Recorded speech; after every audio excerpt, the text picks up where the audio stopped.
Good morning, welcome. So I wanted to do another video and lost the use of the DSLR camera, among other things, in the last couple of months since I haven't actually posted anything. So I wanted to just get something out there. A friend of mine, if you're watching online, Shannon, thank you very much. She pushed me to remind me that I am helping people. I'm not still sure 100%, but never know when somebody's going to be impacted by one of these, so that kind of inspires me. I shouldn't say kind of, it does inspire me to want to go do things. My brother-in-law as well said something to me when we were at my youngest sister-in-law's wedding, saying that, hey, when are you going to post a video? So reason I wasn't on is I had a bit of a rough go of it. I had a real tough time.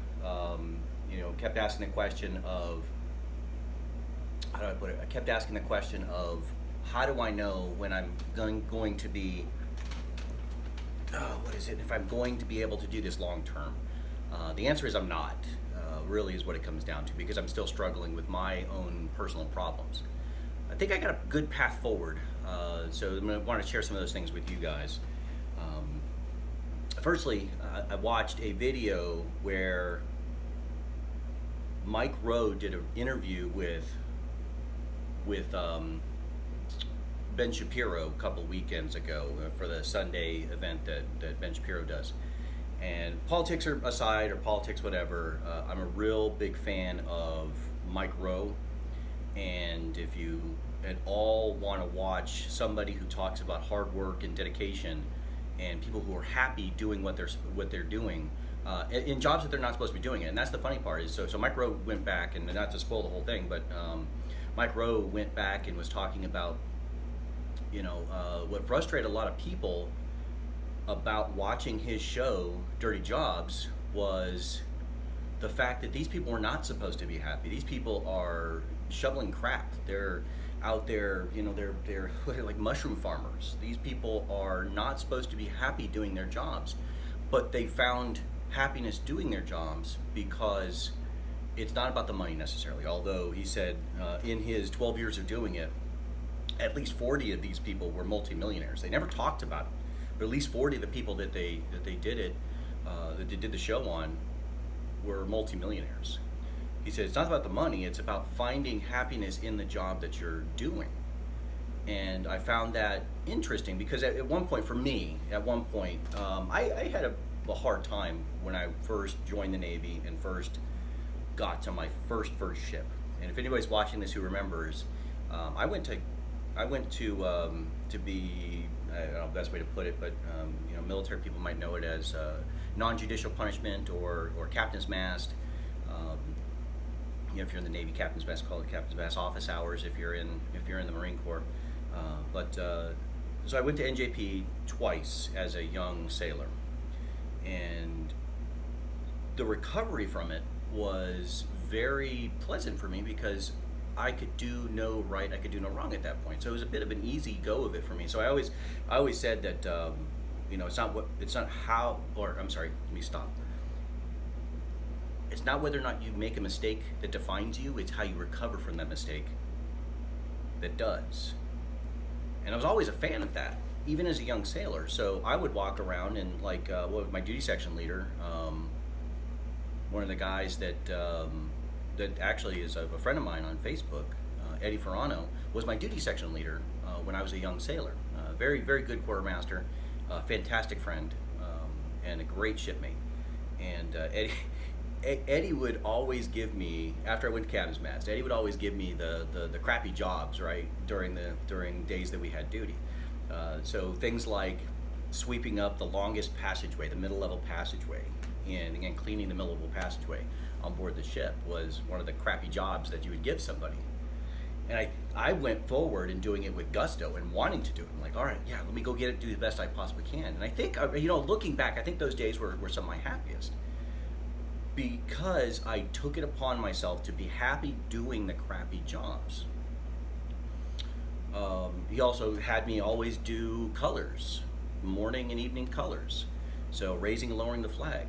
You wouldn't think that something that's supposed to be as prideful as doing colors would be negative, but nobody really wanted to do it. Let's be honest. Everybody wanted to be doing their work down on the boat. They didn't want to be bothered with, 15 minutes prior to having to go change into a different uniform, go stand up there for 10 minutes, do the event, and then come down and have to change. I mean, it was 30 minutes out of your day. So if you just purely look at it, it's got nothing to do with being patriotic or not patriotic. It's an inconvenience, But I would do it with gusto. Again, I wanted to go do those things. And after a while, I do remember, and he may not, but I do remember that after a while, he just didn't want to do it anymore with telling me to go do these crappy jobs. Because I've always said because it didn't give me any pleasure anymore, but he probably found another person that needed to be retrained and understand that you're to be humble and not make a bunch of dumb mistakes, right? But I've always said that Eddie stopped enjoying kicking the crap out of me, which is why he stopped giving me these jobs. So I didn't have to do colors after a while because I became more senior. I was actually not a bad person in the sense that I actually qualified some of the senior watches on board. But anyway, enough Navy stuff specifically about that stuff. So because I know it's not all Navy people that are on your listening. So, but anyway, so Mike Rowe talked about that stuff specifically about how working your tail off in the job that you have, right? So, for example, whatever it is you do, nobody enjoys their job. Nobody has fun, right? I've always thought of it that way, and it's unfortunate that years later I've now realized this. Since I've been out of the Navy, but it's taking pride in doing the best you possibly can at that job. My last job while I was in the Navy, my last series of jobs, last 6 years I was in, were all purely bureaucratic, purely administrative jobs, right? Sadly, I still have nightmares about them to this day, about the bureaucracy and how bad they were. Being shouted at by people about stuff that you could never in a million years control, and you're like, dude, that was not even a priority for me, They thought it was important, but they never gave an indication, kind of stuff. So my side of the story, right? But being the best you can at whatever job that you have, and if you really aren't enjoying the job, go find a new one. I look back and I have very few regrets ever, by the way. All of my mistakes I've made have netted me something positive at the other end. Going to captain's mast twice on my first boat allowed me to, it gave me credibility with some of the junior guys, right? When they turned around and said, how is it that you even know anything about anything with us? Dude, I've been to captain's mast twice. What are you talking about? I've made mistakes where I got caught. I went and took a vacation that the Navy didn't authorize me to do into Omaha, Nebraska for 2 weeks. They didn't even know where I was. I made some dumbass mistakes. Don't be me, kind of thing. And they look at you after, you seem like you're successful. You're senior up in the Navy. You're somebody who looks like he has some authority. And they go, there's no way that you made those mistakes. You go, yeah, dude, I made those mistakes. I made them hard. So anyway, I'm not sure I was going with that, but getting back to the Mike Rowe thing, it's a matter of happiness. I did not find happiness in what I was doing. I was doing a job that somebody who's far junior to me should have been doing, far junior, and not supervisory role stuff. They wanted me to do a lot of button pushing stuff, which is okay. Somebody needs to do those things, but it wasn't for me, and I didn't recognize it. I thought I could impact those around me far better by being in a role that was very easy and then stepping away from it and helping other people through their problems and their troubles, right? I didn't have a group of people that worked for me, so I had the pleasure of being able to help everyone, being able to help my peers, the other senior enlisted in the Navy, being able to help the juniors no matter where they came from. I remember when I was at the Pentagon, there were upwards of 30 people who came to me for mentoring. And were first to the people that worked with me at the Pentagon, the guys at my direct supervisors, the people that worked around me as my counterparts. They were quite embittered by this, I'm sure. I'd never heard, and they never really bitched to me. Not that I was paying attention necessarily. And that's not a slight on them. It's just I get in my own head, and everything else doesn't matter. But after a time, they realized the benefit. People were coming in, and I mean, that place is borderline depression. You know, I always joked and laughed at the people and said, there's a reason why they, there is an absolute reason why they built it only 5 stories and the windows on the outside locked. They knew people were going to be depressed. They knew people were going to try and kill themselves there. They weren't dumb. Whether or not that's true, I don't know. I can always speculate, and I can always point to something that's obvious to me that they may not have intentionally done. It's just a secondary or tertiary benefit to their processes. But you know, building that big, that's nothing but bureaucracy, no operations whatsoever. My goodness. I mean, the closest operations anybody has is being a communications center. You know, you're not pushing buttons from the Pentagon. You're not operating from the Pentagon. All you are, like in my wing, I was a budget part of it. I should say I was a budget weenie, but I was a part of a bunch of budget weenie people. You know what I mean? We decided where to spend money and how to allocate money, and you know what we needed to get our business done. You know, nothing operational about that. So borderline depression stuff. You know, we all treated each other like terribly. So again, being able to break away from that and not have to do travel necessarily strictly, not have to do strictly admin, because I mean admin took me seconds to do. Excuse me. But be able to break away and go talk with people and make sure that they were okay. I enjoyed that. I enjoyed that a lot. So that's what made that job fun. I tried doing the same thing when I went to my next job at NATO. People from other countries don't necessarily respond to that necessarily. So I found another way to do it, where I became the senior guy for NATO, and went and was the head guy for the maritime commander. So I was traveling all over Europe talking to people about their impact on the NATO mission, making them believe. You know, I enjoyed that so much. But again, for me, you know, you look back, and I took Mike Rowe's words and said, you know, I found a way to make misery happy. I was told that the jobs I went to as this person were non-career enhancing jobs. You always get that. You know, you want the person that's like, oh, is it a career enhancing job? Anywhere can be a career enhancing job, right? You just have to have the right mentality. You have to have the right direction, you've got to be doing it for you. If you just have dreams and aspirations to be the head of a company or the head of a military or anything like that, you're going to lose yourself somewhere in there. It's okay to not end up as the head of a company. It's okay not to end up as the head of a department. It's okay to not end up as the head of anywhere. It's okay to be just, you know, not mediocre necessarily, but if it's mediocre and happy, who cares? It just matters that you are happy, right?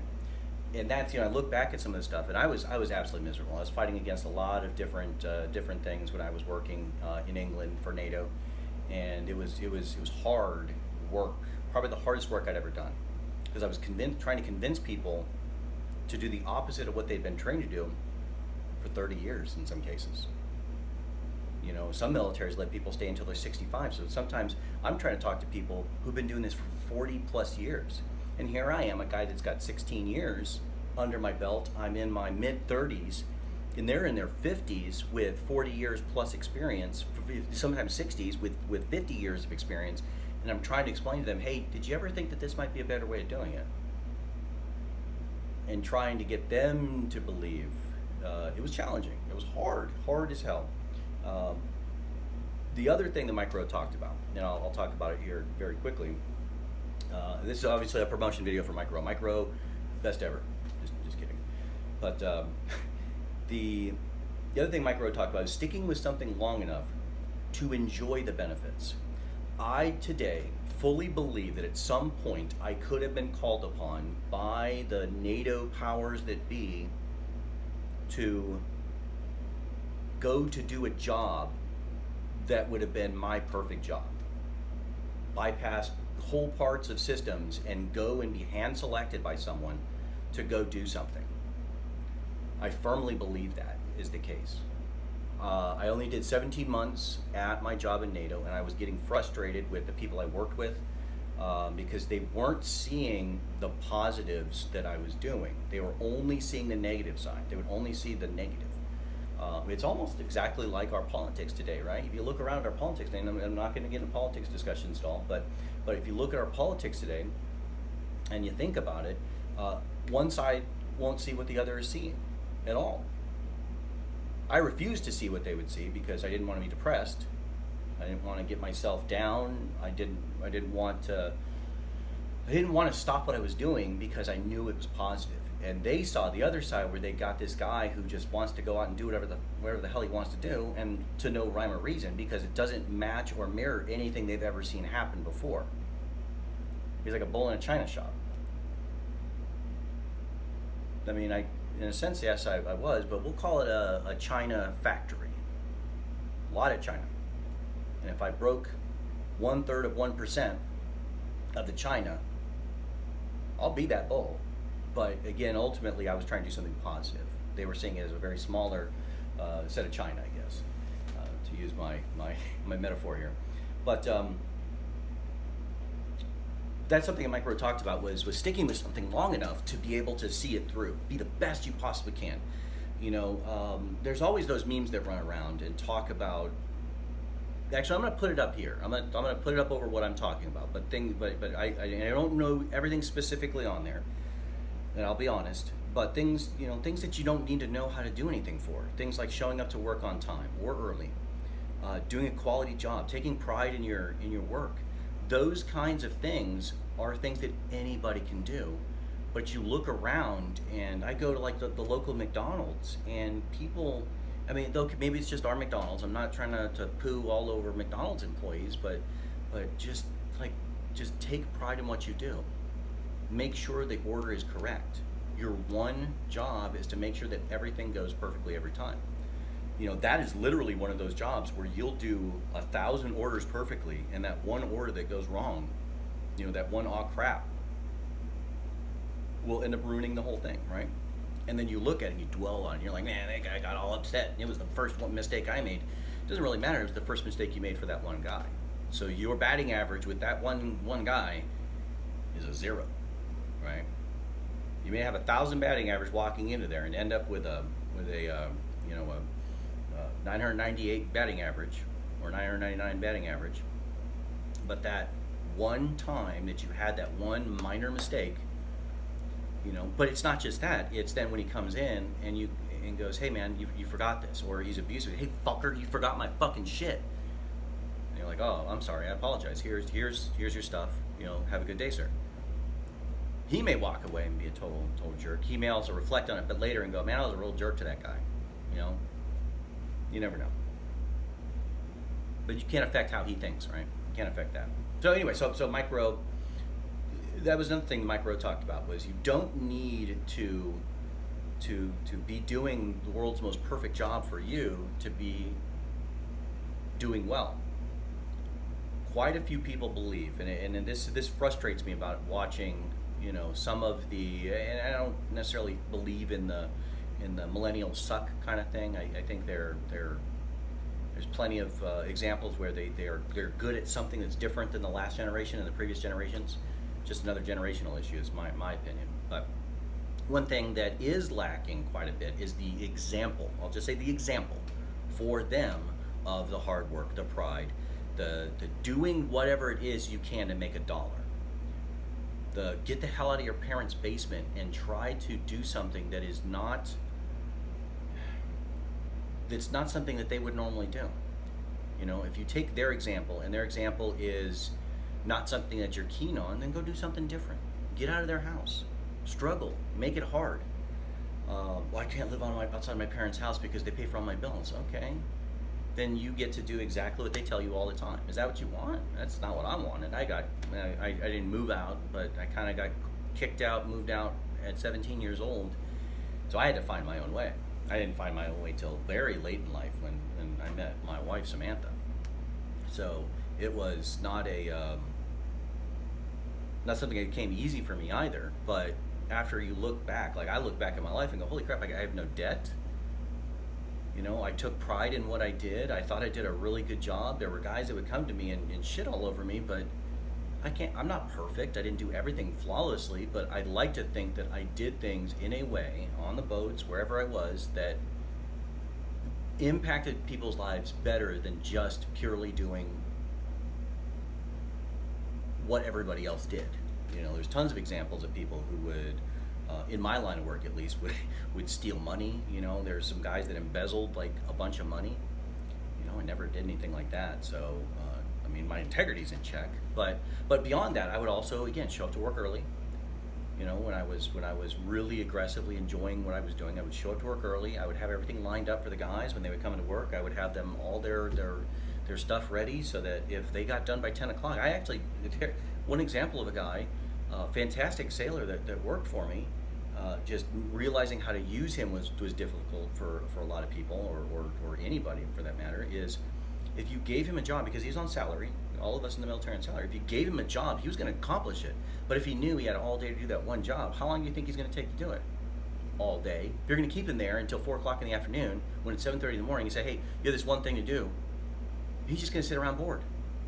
But it's not the human nature. It's, oh, I'll just do it and then I'll sit around bored for the rest of the day. That's how a lot of people think, but not him. He would do it at exactly, 3:59, take 1 minute to do it flawlessly, and then go, all right, I'm out, see you later.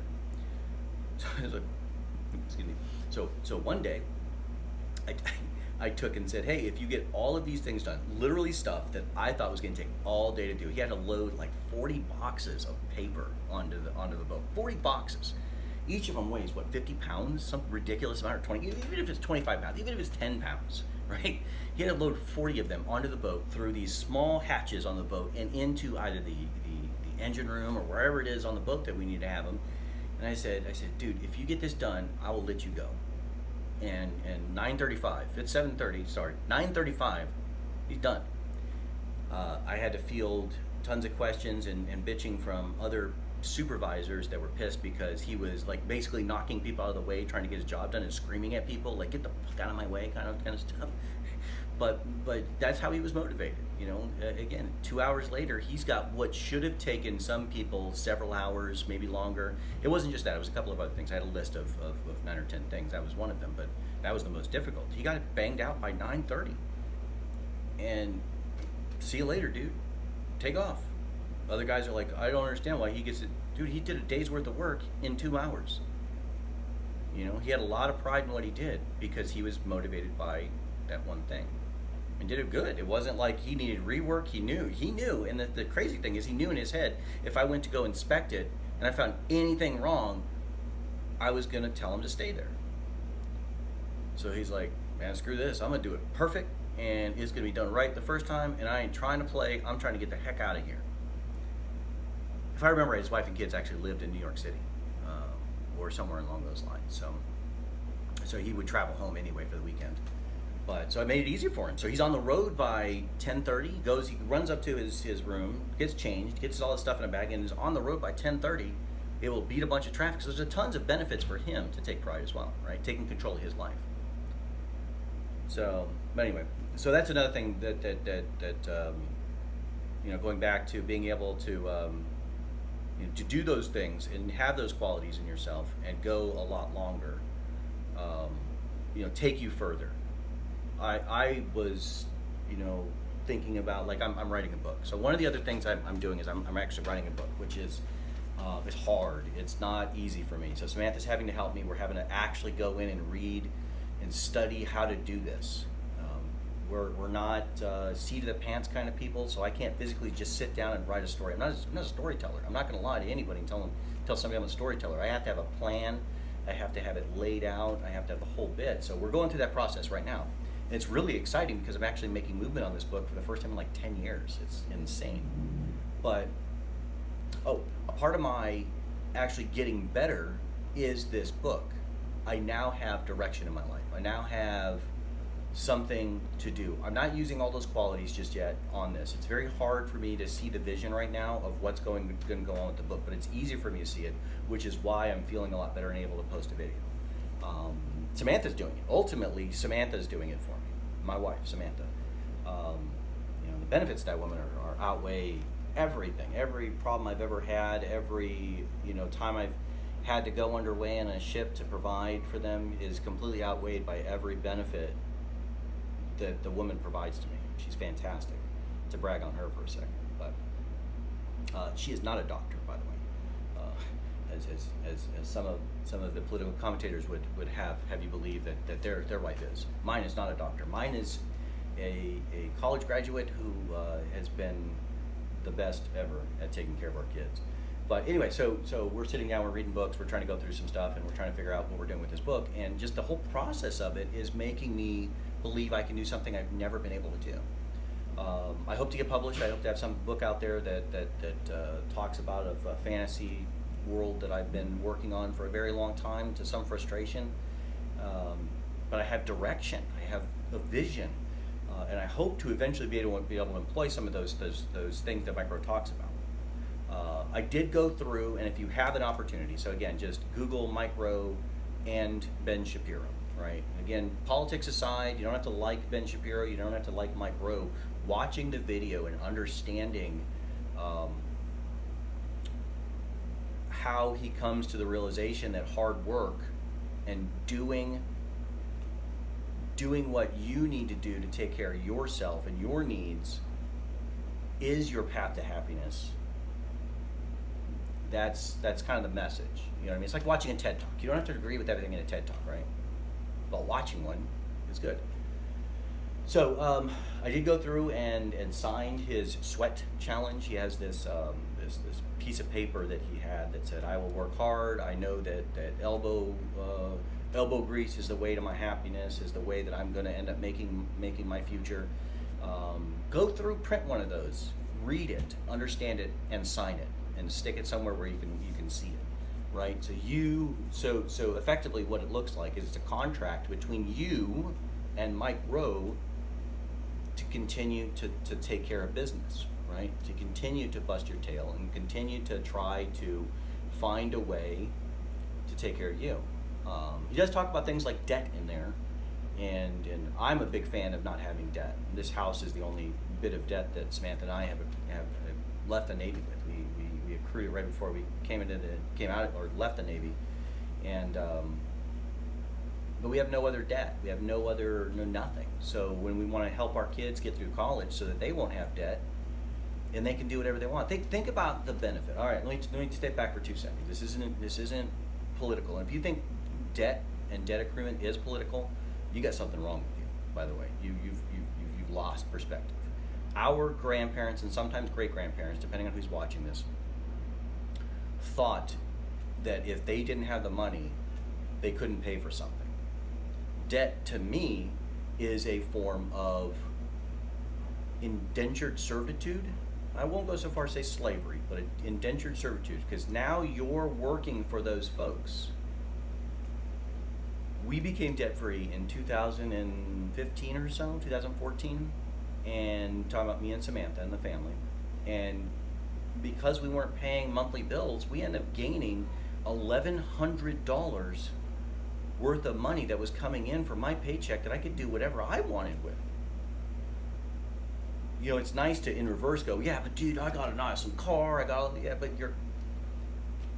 I drive down the highway and I see those guys with those awesome cars. What are they doing with them? They're driving the speed limit like me. You know what I mean? And I'm driving a Toyota Sienna. Bro, that's in some circles, that is the least manly vehicle on the planet, driving a minivan. I don't care. That shit is paid off. It is my car. In fact, I paid cash for it straight up. We never paid a single bill on that thing except the original, here's $25,000.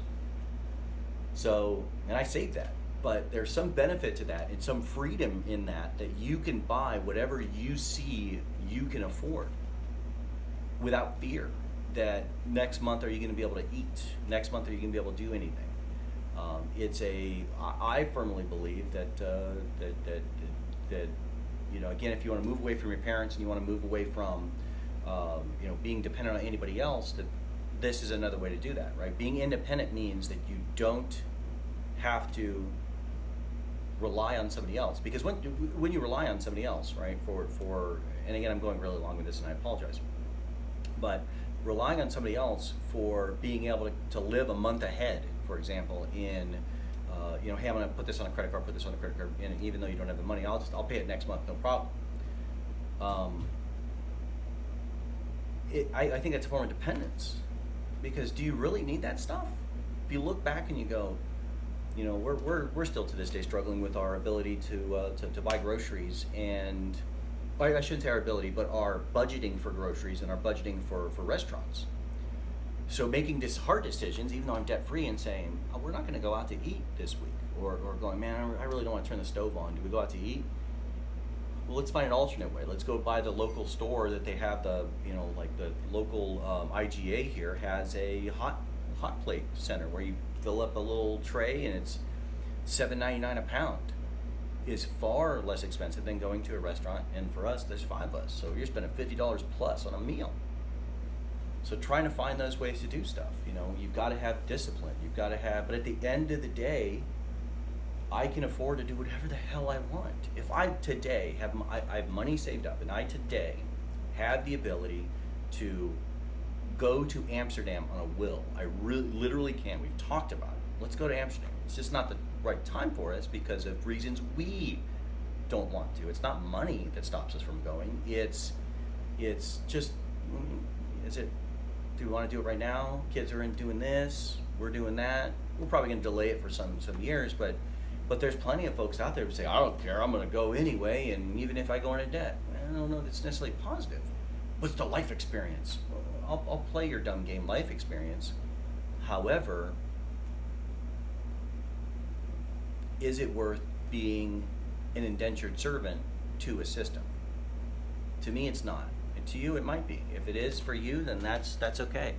But for me, it's not. It's not okay. So that's one of the things that Mike Rowe talks about, and that you may not agree with if you look at it, is he doesn't like debt, specifically student loan debt. If you look at any of his stuff, he's a big fan of technical trades and not having student loans. If you can find a way to get a college degree without a student loan, me personally, I'm all about it. My kids are going to do exactly that. My wife did that. We walked out of college, or she rather, I only had an associate's degree, and the Navy paid for that, but she walked out of college with $2,000 in debt, and that ended up being gifted as a part of our wedding. We had a very kind of, I don't say it was a big wedding, but it wasn't. I don't even know how much it cost because my father-in-law and mother-in-law took care of it. But that was it. It was $2,000 at the end of the whole thing. That's reasonable. That's not taking loans out, and she could have ended up, her whole story. I have to tell you at some point, but she could end up going to a college and spending $1 billion a minute to go to college for a degree and she's a housewife. I mean, not to diminish what she's done. It's beautiful what she's done, but that's what she did. That's what that's what we've done with her degree. She's never worked a minute in geology, and she's a no kidding bachelor's of science geologist. So imagine having $100,000 in debt for that. Fast forward, imagine having $100,000 in debt in something that really doesn't have a whole lot of place in the world. And that's something that Mike Rowe talks about, is make sure you're also setting yourself up for success. When you're in your youth and you think you know everything, for those who are younger or have younger kids, if you're taking a shit ton of debt on and you're looking to a place to go work or a thing to work on, or I want to study this because it's very interesting to me. If you don't have a job lined up or a place to go, don't take $100,000, $200,000, $400,000 in debt to go get that degree. That's what Mike Rowe's about. If your dad has a business, or your mom has a business, or an uncle or somebody has a business, they're going to give you a job after you're done, and they're willing to pay for it. The military pays for degrees. As much as people want to poo all over that, I'm just throwing it out there. If you want to be a dentist, go be a military dentist for a couple of years, and get out and start your own practice. You don't have to work for the man to pay back your bills and then start your own practice. So, but things like that have inspired me. Being able to help, hopefully I'm helping my siblings as well, but being able to help and look at things in a different way. And Mike Rowe's helped me with that. And Mike Rowe recently helped me with that, like about 3 weeks ago. And I was going to do, or 2 weeks ago, whichever. He was going to help me with, or he did help me kind of get back on track to wanting to do these videos. Understanding that the qualities that I have are real. I do have a bit of a self-esteem. I should never diminish what it is. I have a terrible self-esteem problem, thinking that anybody gives two shits about what I have to say or do, or the work I do, or any of that stuff, right? So I'll do a pitch here. So if I have helped you at all,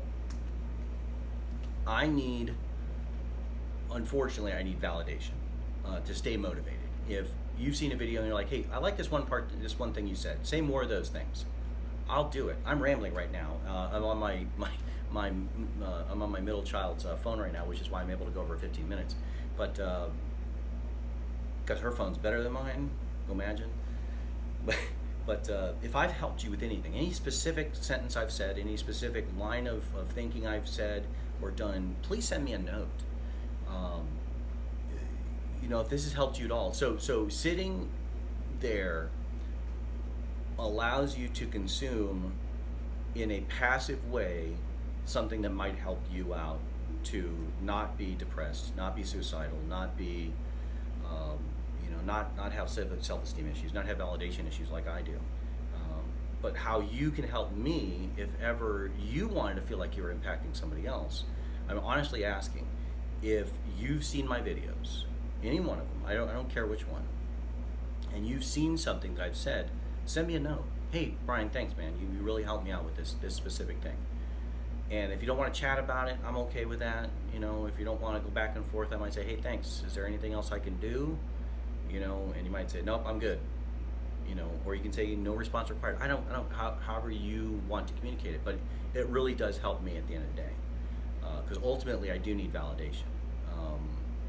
Which was one of the harder things I would go look back and realize that I didn't have when I was working for NATO, is I would do something that was incredibly positive, and it had a huge impact with some of the people, and then after a while of not hearing anything or not seeing anything, I just go, well, it's apparently not interesting in anybody, so why the hell am I doing it? And then a month later, somebody come up and go, hey dude, why'd you stop doing that? I didn't think it was helping anybody. We should go do that. Well, at this point I moved on. I got like 14 new projects now that I can't just drop on their heads. So, and I do realize that I need patience as well to understand that people may not say anything nice now. But I'd like to hear from you guys. I'd like to be able to, I'm reluctant to go start reading through the newspaper and reading those Dear Abby things and reading off my perspective of it. But if you have something that you'd like me to talk about, not share your name or whatever, I'll talk about it. I'll talk about a specific issue if it's something that might help you. If it's something that you don't understand perfectly yourself, I may have gone through it with experience. I am going to start opening up my YouTube stuff to comments, so people will be able to say things in there. So if it's personal, send it directly to me. If you don't know my personal information, I'll share it. Hey, can you send? You just post right in there. Hey, can you send me your telephone number or your text number or your email address, whatever. I'll share it directly with you if you ask. I'm not going to share it publicly, but if you ask. But again, I need your feedback. I don't know what it is that people find any good about what I'm saying. I know I'm saying good things because I've been doing it for a very long time, and I've seen the long-term impact of my positive way of looking at stuff. However, I'd like to keep doing positive things for everybody that listens and watches and looks at me at this ugly mug and goes, that guy's saying something pretty good. I'd like to be giving you a positive impact, if that makes sense. Last thing I'd like to talk about is something that's been frustrating me for quite some time, and I've had to kind of wrap my mind around it. We stick ourselves in echo chambers with our politics, and we don't want to hear other people's opinions. And I've done it myself. I'm not gonna sugarcoat it. I've done it myself, where I've muted people. I've immediately gone with straw man arguments. But understand that people are passionate about what they believe. And either simply calling them ignorant doesn't help them. Calling them racist doesn't help. A case could be made that I'm racist, I'm ignorant, but the case can be made if you think about it, that anybody who's watching this, the case can be made the same towards you. You may say, no, there's no way. Okay, so I'll tell you, not being humble about it, that if you genuinely believe there's no possible way that you could have a human being prejudiced, racist, whatever you want to call it, is a part of the human condition. Okay, being humble about it and understanding that you might have it is one way to start your actual process of learning about yourself. But anyway, so going back to what I was saying, and getting off my high ass horse here, jump off my soapbox. But one way, so stop ignoring people simply because you don't politically agree with them. Once upon a time, if we didn't have the internet, all my neighbors around me would have had to have been my friends. All the people I worked with would have had to have been my friends because I had nobody else. No other place to go unless I went to a pub and the people there were friendly with me, then I'd have those friends. But right now, I can surround myself with tons and tons of people that are friendly just by going online and talking to people that are friendly. I don't have to make new friends. I can keep old ones. You know, and everybody's so okay. So have you ever done this? I know I said last point, but I want to expound upon it because I can now because I can post videos over 15 minutes. Thank you for guys who've watched, guys and gals who've watched, because you've allowed me to post over 15-minute videos. So you're the reason why I'm able to. So that's awesome. I do sincerely appreciate that. That's no kidding. But have you ever gone to an event and once you're done, you've sent mass invites out to all the people you've met, or you've been there and you're like, oh dude, we should get together on Facebook and be friends on Facebook, and you shot out invites, and then they start posting stuff and you're like, this person is an idiot. What in the hell are they talking about? Stop for 2 seconds. Think back to why it is you enjoyed talking to them and try and focus on that. Your actual interpersonal relationship with that person, where you're dealing with somebody outside of the realm of politics. There's a reason why bars used to have no religion and no politics discussions on their mantles in their bars, because it wasn't necessary. It wasn't something that people, you get two people arguing about politics, and then you get two people that are going to be going and shooting each other in the damn streets. We need to start doing that on a whole with everybody else. I began actually muting people that do politics stuff, not the funny tongue-in-cheek stuff that is considered, that I would consider comedic on either side, but the people that are like aggressively like attacking people, I will mute, just to make me better. It's good, man. Do your thing, be whatever, a right-wing nutter or a left-wing nutter. I don't care. But we're still friends. We're still friends on Facebook, and that's something to consider, is that you've got to start. We as a society have to start looking past what we consider significant shortfalls, and remember that in Houston, when there was a flood, I remember a story specifically about a black man who was going around and helping everyone, white, black, Asian, didn't matter. He was going around helping people. Every time there's a tragedy in this country, there's people helping people. And we're able to highlight it. And it's very easy for us to find. We all can find those videos online of somebody doing something genuinely human. It'd be like reading the story or watching the movie of Cinderella or of Snow White, or any of those ones, where we see the beauty of it and we're like, oh my God, that's awesome. Do you know Cinderella ended up being abused by her husband? I'm just making that up. I don't know if she was. But the point is, you're only seeing a snapshot of their life, right? You're only seeing a very small snapshot of their life, either positive or negative. Writing someone off as a complete racist and punching them in the face and saying they're a fascist is not the right answer.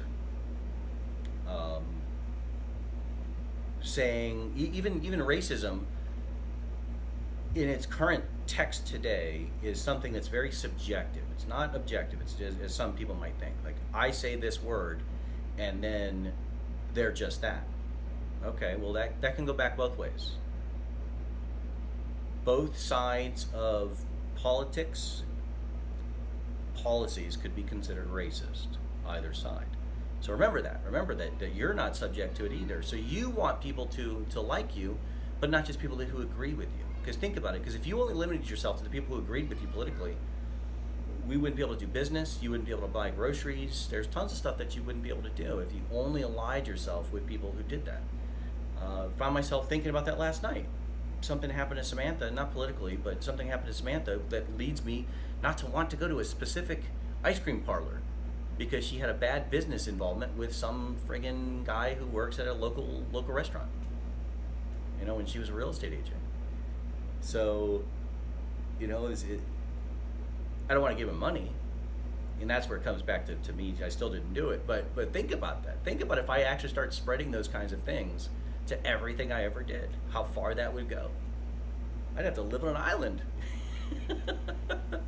Because you even find that inside your political sphere, you might find disagreements on other things. Is that going to also define whether or not you have friends or you're friends with that person? Think about that for a second. You know, in your political sphere, when you start getting down to, you know, the homosexual leprechaun who has AIDS, that one person, you know, that very specific person, the only people he can hang out with are homosexual leprechauns with AIDS. It'd be a very shallow and terrible life. So, you know, I say it jokingly because it is to me, it is comedic to think about the way we are treating each other. You know, I'm guilty as the next, I'm not gonna lie, but I've been doing my best to try to look past a lot of stuff that I disagree with and just don't talk about it. Don't talk about it. You know, when somebody's like this, let's, how about this? I want to stay your friend. You just can't talk about that if I don't talk about that. Deal? All right. So I think that's all I'm going to say for today. If you have any comments, please throw them out there. Hey, Brian, stop talking about politics. Okay, I intend to. But, you know, do send me something. Send me something personal. Send me something non-personal. I don't care. If you need help with something, please hit me up.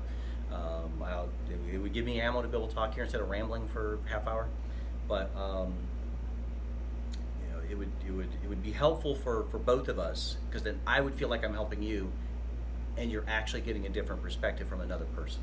If that makes sense. All right? All right.